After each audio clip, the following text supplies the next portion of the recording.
Welcome everybody to IT Secure Now's third session in our Back to Cyber School Lunch and Learn series. Today's session is about ransomware, where it came from, what it looks like today. My name is Paul Fields. I'm the Principal Security Engineer at IT Secure Now, and I've been working in the IT space for about 20 years and have spent about half of that in security.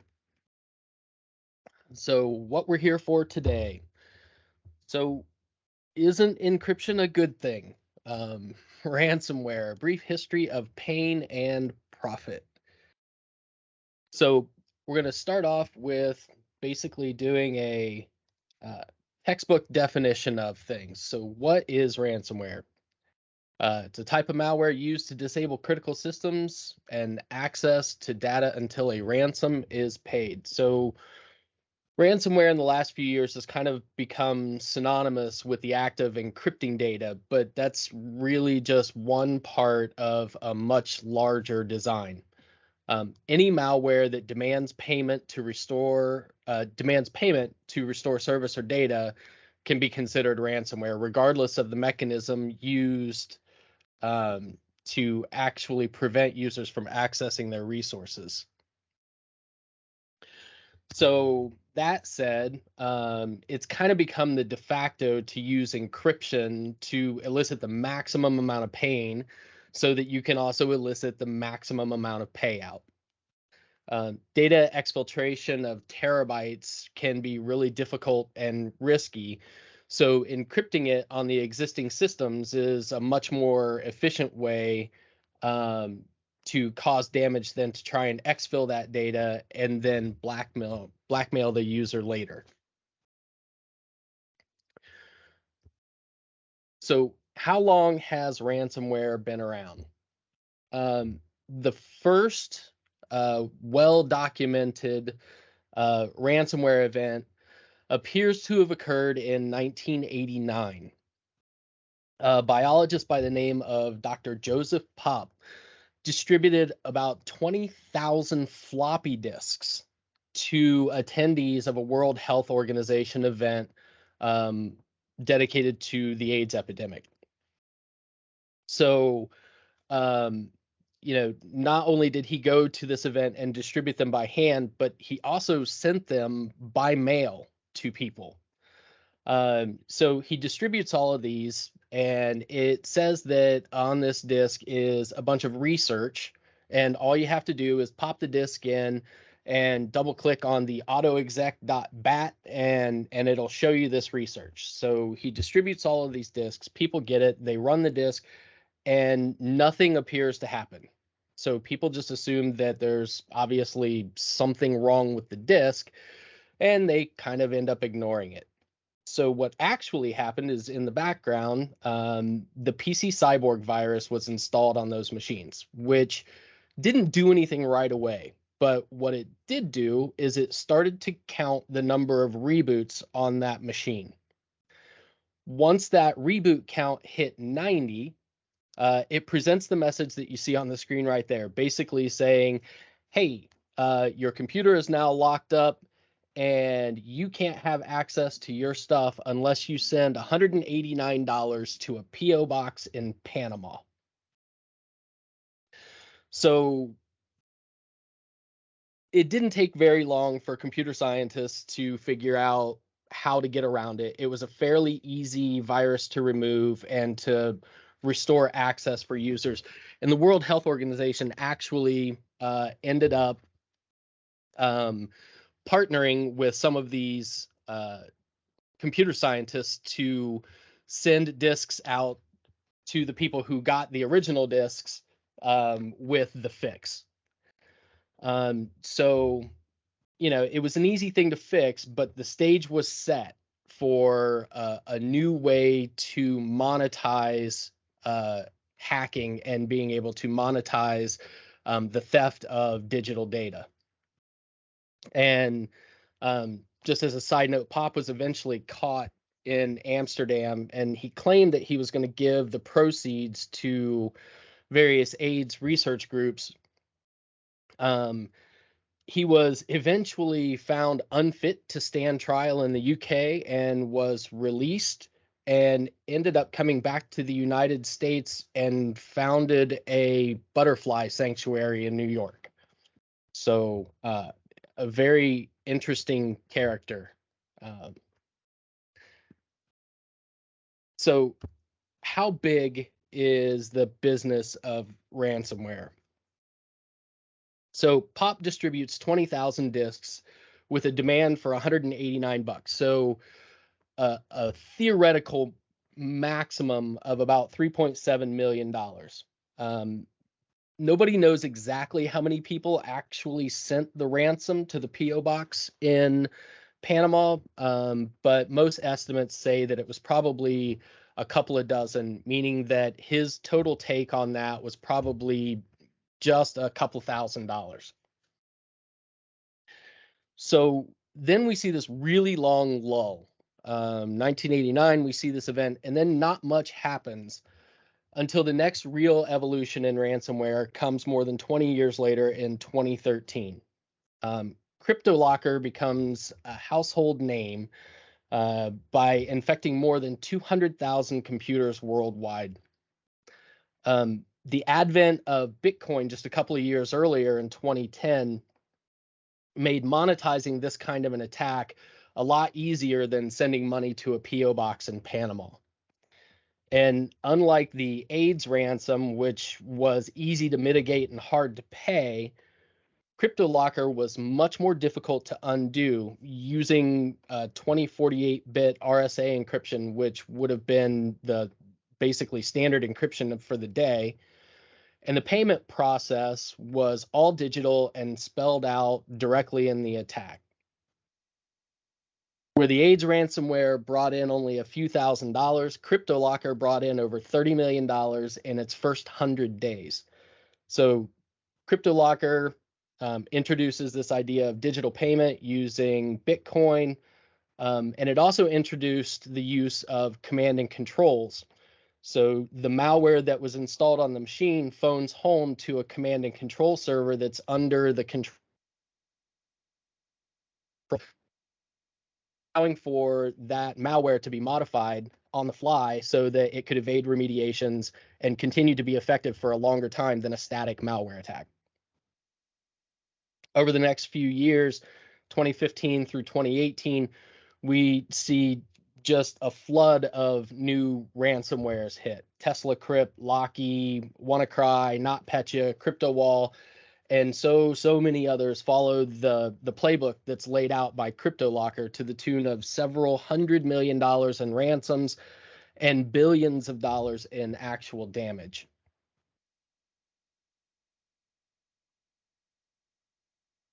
And it's getting worse.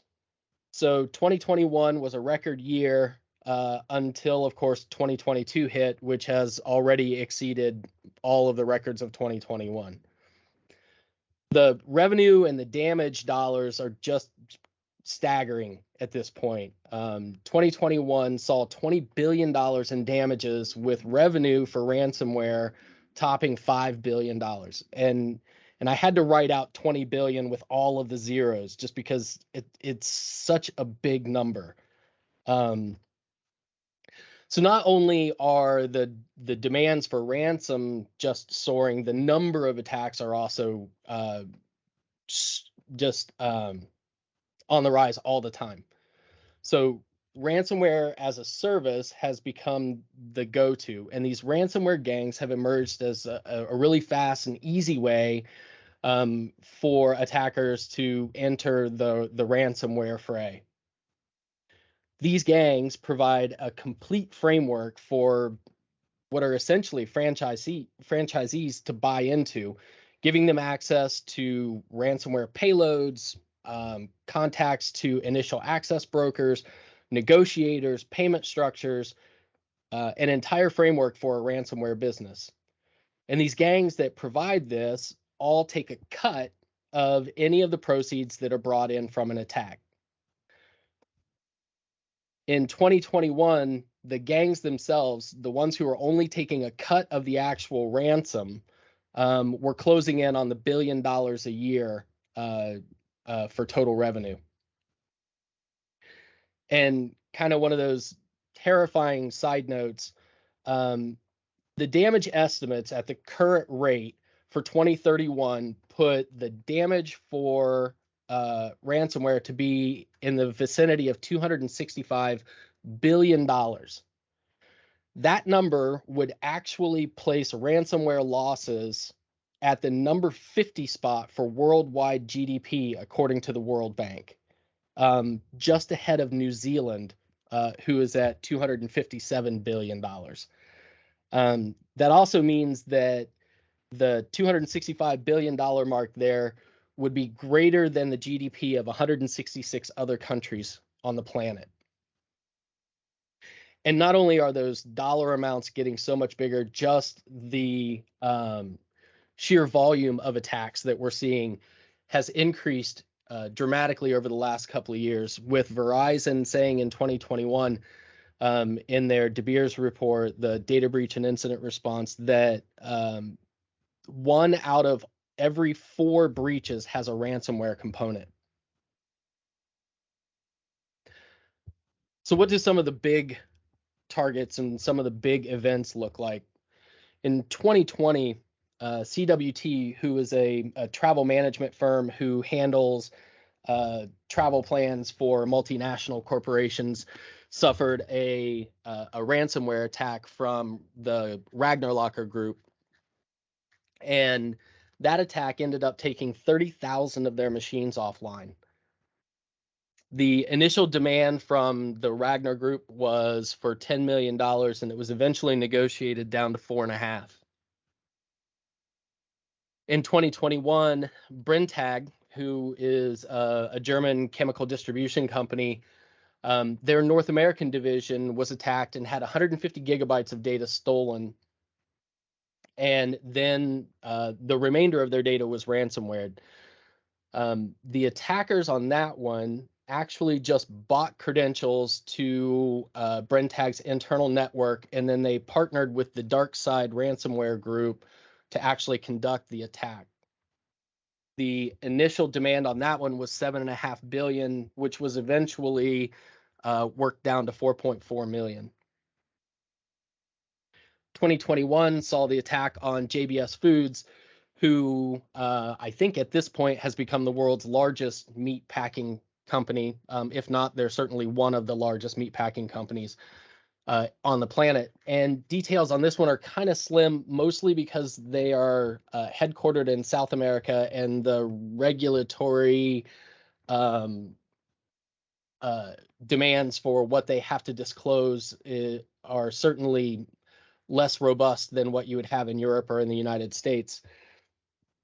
But the interesting part about this one is that attack was actually discovered that started from a breached personal password from an employee at JBS Foods. Their personal password to most likely an email account turned out to be the same password that they also used for their JBS corporate email account, as well as their VPN access. So that is a pretty significant case study in why password reuse is a bad thing. That one was conducted by the R Evil group and was settled for $11 million. CNA Financial, a large financial corporation, was breached by a fake browser update. An unwitting employee applied the update thinking that they were probably doing what they were supposed to do. They got an email, said, hey, you need to update your browser. They said, okay, cool. So they run the update. And from there, the Phoenix CryptoLocker group moved through their corporate network. After about 2 weeks, they started to destroy key CNA backups, and then they deployed ransomware on the remaining systems. They ended up taking about 15,000 devices offline, and that one ended up settling for $40 million. And the really significant increase in cost there is probably because since their backups were destroyed, they didn't have much to fall back on. one of the fun little geek notes on that one, the Phoenix CryptoLocker group on that particular attack actually deployed their ransomware over the corporate VPN to employees' home computers that were connected to the corporate network and encrypted people's personal machines as well. And then earlier this year, the Colonial Pipeline attack, an American oil and gas company, was breached by DarkSide. And during his testimony to a congressional hearing, the CEO for Colonial Pipeline had to admit that that entire attack boiled down to a single password that was discovered on the dark web that ended up giving DarkSide access to a legacy VPN system with no multi-factor. So the attack that brought down the oil and gas supply to the east coast of the United States all boiled down to one password being discovered on the dark web. So who's behind it? Here's a list of just a handful of a not anywhere near exhaustive list of ransomware gangs. And you'll note on here that ransomware gangs have been predominantly Russian in origin. And one of the biggest reasons for this is Russia has made it abundantly clear that they have a policy not to go after ransomware gangs as long as the attacks do not affect any Russian companies or companies of Russian ally countries. The other thing that you'll note in here is sometimes the name of the ransomware strain will actually end up becoming or determining the gang name. So there's a lot of overlap in the gang name and the ransomware product that they actually use. The second one on the list there, the group actually started out being called Wizard Spider, and they were one of the earliest users of the Conti ransomware strain. But Conti became so incredibly successful that they just dropped the Wizard Spider name and became known as the Conti Group. So each of the gangs that you see on here have made millions of dollars in the last few years, providing their ransomware as a service product to criminals all over the world. REvil and Conti have been broken up. However, there's an awful lot of evidence to support the fact that this new Black Basta group is really just a reincarnation of one or both of them, either some members of one of those two groups or a combination of both groups have formed this new Black Basta group. And the fact that so many of these attackers are decentralized makes it really difficult for law enforcement to catch all of them in one fell swoop, to be able to really take down and stop the entire infrastructure behind those kinds of groups and attacks. They catch some, they throw them in jail, the remainder lay low for a while, and then eventually they just reemerge with a new name, but the same old business model. It's rebranding at its finest. So what does an attack look like? So here are kind of the steps to the step-by-step for what a ransomware attack looks like.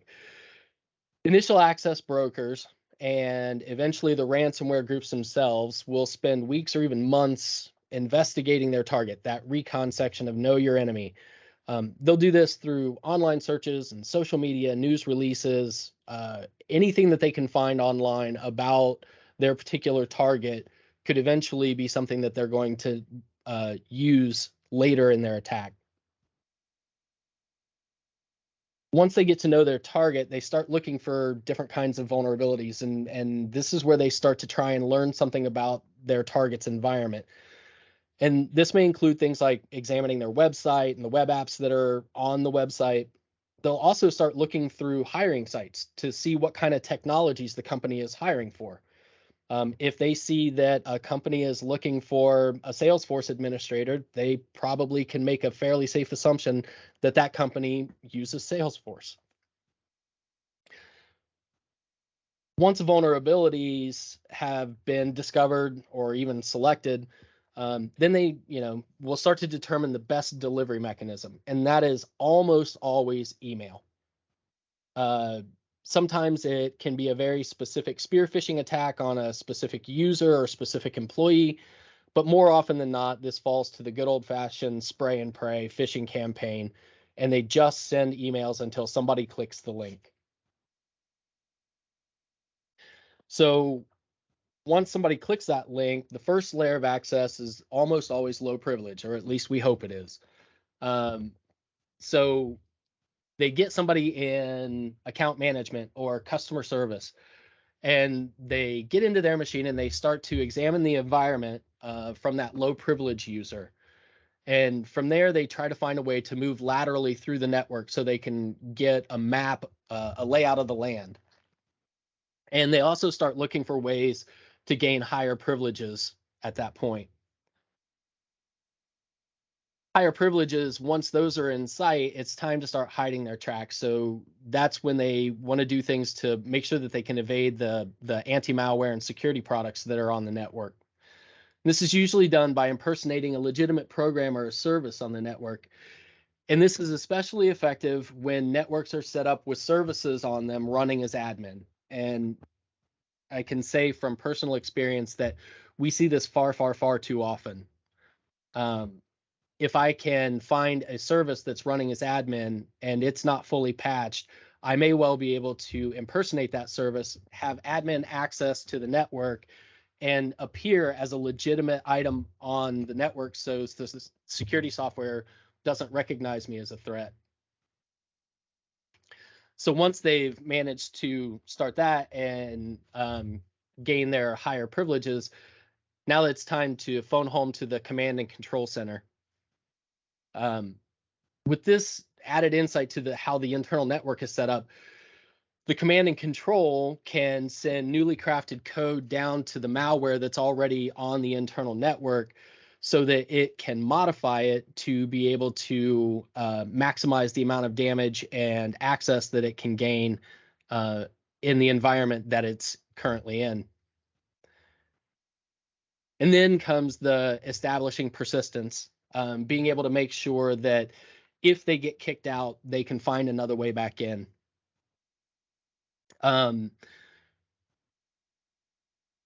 Through all of this, the two biggest things that you can do, the two most common things that happen is some amount of data will be exfiltrated, usually so they have proof of access to the internal network, and then they fire off the ransomware and lock up the network. So how fast does ransomware work? Earlier this year, security firm Splunk did an analysis on a bunch of different ransomware strains that are out there. They took a random sampling from the internet of 98,561 files of various formats, totaling a grand total of 53 gigabytes, and ran 3 separate runs to see how long it took for the different ransomwares out there to actually encrypt that amount of data. We can see here that Conti and DarkSide, who were two of the most successful ransomware strains in history, took 59 minutes and 44 minutes respectively, which by today's standards, compared to things like Babuk and Lockbit, are incredibly slow.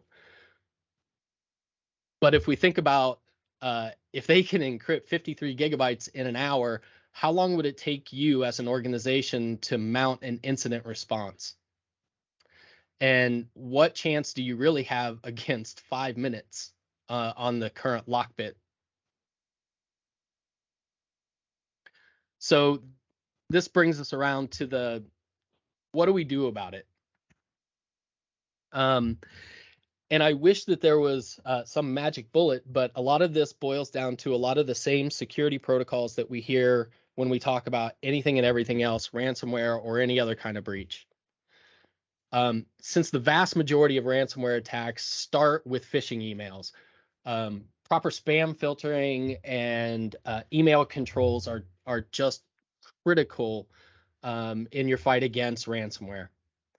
Spam filtering services can stop phishing emails from ever getting to your end user's inbox. And if it does get to your inbox, a lot of spam filtering services will also have malicious link protection. So if they know that the link goes to a current existing command and control, it'll disable the link so that your end user simply can't go there. Patching and updating limit the usable attack surface for these malicious actors, making exploitation and lateral movement a lot harder. Most of the biggest ransomware events that we've talked about so far actually used exploits that were well over a year old. And had those systems been properly patched, the attackers would have had to look for another way to accomplish their task. The privilege controls for end users. The policy of least privilege, it's been a best practice for decades. And this isn't just about keeping the end user from installing games on their work machine. It's also about, to prevent what could have been a minor security incident from becoming a full-blown breach. If a user doesn't have rights to install software, and the systems are properly patched, then a lot of phishing attacks would lose most of their bite. When a user has admin rights, even like local admin, then the attacker's job becomes a lot easier when it comes to exploitation and persistence. The behavior-based anti-malware security software is different than classic AV in that it doesn't rely on definitions or bits of the malicious code in order for it to work. So classic antivirus that many of us have known for years and years and years worked by keeping a library of these bits of code from malicious software in a database. And if it saw those bits of code in some application on the machine, it knew that that was a malicious file and it needed to do something about it. But the introduction of the command and control platform for attacks, where code can be modified on the fly, made these definition-based defenses a lot less effective. So behavior-based EDR, or endpoint detection and response, is the new standard. And rather than looking for bits of code, it tracks application behavior and then it reacts to that. Things like if it notices that a bunch of files are suddenly being encrypted, it may stop that process before it can continue. And then you, as the end user, have to determine whether or not that encryption process is legitimate. The next big thing is modern firewalls. Modern firewall vendors keep track of all of these command and control, of known command and control servers that are being used by different types of malware, including ransomware. And many of these firewalls will add those URLs and those IP addresses to a block list so that your internal network devices simply can't reach that command and control. And if it can't reach the command and control server, then it never gets its next instruction set and is probably rendered harmless. The next thing on our list is to make sure that we document your incident response and conduct some tabletop exercises to make sure that you know what to do in the event of an incident. Trying to figure out what to do and who should be doing it during an event like a ransomware attack will not go well for any company. So incident response plans need to be in place before you find yourself in this kind of a situation. And this should include important contact information and a detailed rollout of responsibilities and who those responsibilities fall to. And the tabletop exercises that you do with this should present different kinds of breakdowns, forcing the development of different contingency plans. And your last line of defense in ransomware is to make sure that you have a comprehensive backup plan with regular testing and proof of successful restores. Attackers are staying in networks longer and longer, so make sure that you keep track of the current trends of how long they're staying in networks before they do things so that you can build your backup retention policies around the current trends. A well-executed backup and recovery solution, it takes time and expertise to set it up. And it also takes continued effort to ensure its usefulness. But the time that you put into it will certainly be a lot less than the time that's needed to recover from a modern ransomware attack if you don't have it. So make sure that you invest in your backups and in the restore process. Those may end up being the only lifeline you have to get back to business. So that brings me to a long list of references. I'll leave that up there for a minute if anybody wants to take a quick screenshot of that. We'll also make sure that these slides are sent out to everybody. There's a lot of really good information in these articles. I highly recommend checking them out if you have any interest in diving a little deeper into some of what we touched on today. And with that, say thank you very much for your time and your attention, and we'll open it to comments or questions. Okay, that's okay. Quiet group today. From our perspective as an organization that provides managed services to some of our clients, kind of supplemental IT support to others, and just pure consulting where it's needed. Our job is to kind of stay on top of these trends and to understand and help folks adapt. It all seems perhaps a bit daunting, especially for anybody operating on a shoestring budget or operating in a situation where management may not understand how serious the problem is. But to the extent that you all have questions after the fact or want to follow up and kind of pick our brains a little bit, feel free to reach out. That's what we're here for. We're happy to talk to folks. This is what we do on a day-to-day basis, and we're always happy when people are proactively trying to solve these problems. We don't like to get the panicked phone calls after the ransomware has happened and mitigation needs to occur. So if you don't have but feel free to reach out if there's anything that pops after the fact. So with that, I think we will go ahead and wrap things up. I will make sure that the recording gets posted on our YouTube channel, send out the link, send out the PowerPoint, and thank you all for your time. Oh, John, did you have a question? Feel free to unmute and pipe up. Yeah, I just thought of this actually. Did you want to talk about the latest ransomware incident with the Los Angeles School District? I think I heard that they released all of their data. Oh, sorry, go ahead, Paul. No, go ahead. I had been reading up at Los Angeles, and then there was one here in Ohio. Was it Washington? Earlier in the school year. I had not seen the latest on the Los Angeles School District situation. Paul, did you want to chime in? I have only seen tidbits about it, and I have not had a chance to figure out exactly what all happened in that one, but it looks like they did end up leaking about 500 gigs of whatever it was that they had stolen. And that's all been in the last 2 days.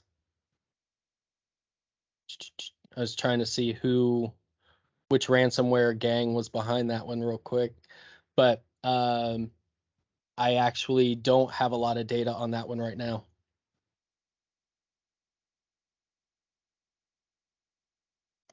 It was Vice Society was the name of the ransomware gang. Gotcha. There are so many of them. Vice Society was flagged earlier in the fall as targeting school districts explicitly. I think the FBI issued a warning on that one back at the beginning of September that apparently this is their shtick right now. So yeah, it looks like John, this is their 8th school district or college in 2022 so far. John, do you have the link in the resources that the FBI put out on this? There are the FBI warning does have well, tips, mitigations, all of the stuff that one might need. It's dense, but it does exist. So to the extent that could be helpful, I'm happy to send you along the links to all of that as well.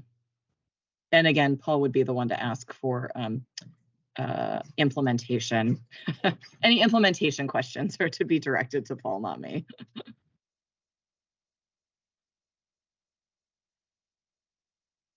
Yeah. Yeah, I was just looking on here. So that one looks like it used a newer version of the Hello Kitty ransomware strain, which has existed in a couple different iterations over the last year or so. But yeah, I will look into that one and see if I can find a postmortem on it. And like Denise said, we'll be happy to point out any of the specific resources that would be useful in making sure that you don't fall victim to that same kind of an attack.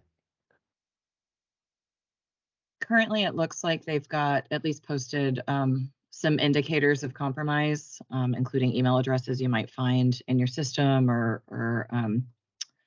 particular IP addresses to look for if you're searching explicitly for this or trying to keep an eye on this. So can get you that information pretty easily.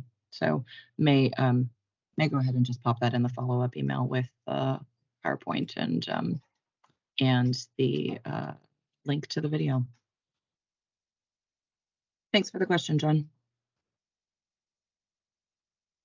All right, if there are no other questions, I think we will go ahead and call it and watch for follow-up email in your inbox. We'll get you some more data, and Paul may reach out explicitly to you, John, to have a little chat about this one. So have a great afternoon, everyone. Thanks again for coming, and we'll see you soon.